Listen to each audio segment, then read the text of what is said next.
السلام عليكم ورحمة الله وبركاته. waxaa dhici karta inaad ka warqabto waxtarka ay leedahay khudaarta afakaadhadu. Dhinaca kalena inteena badani markaynu isticmaalayno khudaarta afakaadhada waxaynu iska tuurnaa midhaha dhexda ugu jira. Arrinta muhiimka ahina waxay tahay sida la xaqiijiyay waxtarka afakaadhadu boqolkiiba 65 waxay ku jiraan midhaha aynu iska tuurno.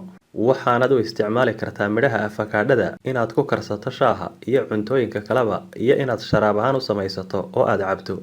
Waxtarka midhahani ay leeyihiinna waxaa ka mid ah waxay xoojiyaan nidaamka difaaca ee jidhka, waxaanay la dagaalamaan jeermiska iyo bakteeriyada waxyeeleyn karta caafimaadka jidhka. Sidoo kalena waxay ka hortagaan infekshanka ku dhaca xoqadaha ama qumanka iyo dhammaan xanuunada ku dhaca dhuunta. Waxaanay si degdeg ah u soo celiyaan miisaanka qofku haddii uu hoos u dhaco. Waxaanay jidhka siiyaan karti iyo firfircooni badan. Waxaanay jidhka dawo uga yihiin noocyada kala duwan ee kansarka. Waxaana loo isticmaalaa oo lagu daweeyaa shubanka iyo cilladaha kale ee ku yimaada caloosha. Waxaanay xakameeyaan hoosna u dhigaan xaddiga subagga ah ee ku jira jidhka.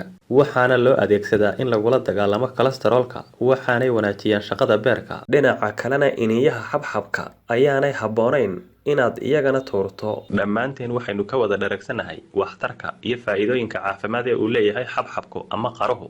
hase ahaatee markaynu doonayno inaynu xabxabka cunno, arrinta ugu horreysaynu qabanayno waxaynu ka dhignaa inaynu ka saarno xabxabka midhaha yaryar ama iniyaha dhexda ugu jira, kadibna aynu iska tuurno midhahaas inagoo aan ogeyn inay iyaga laftoodu waxtar leeyihiin. Haddaba midhahan ama iniyahan ku dhex jira xabxabka waxa aad looga isticmaalaa meelo ka mid ah Aasiya iyo Bariga Dhexe.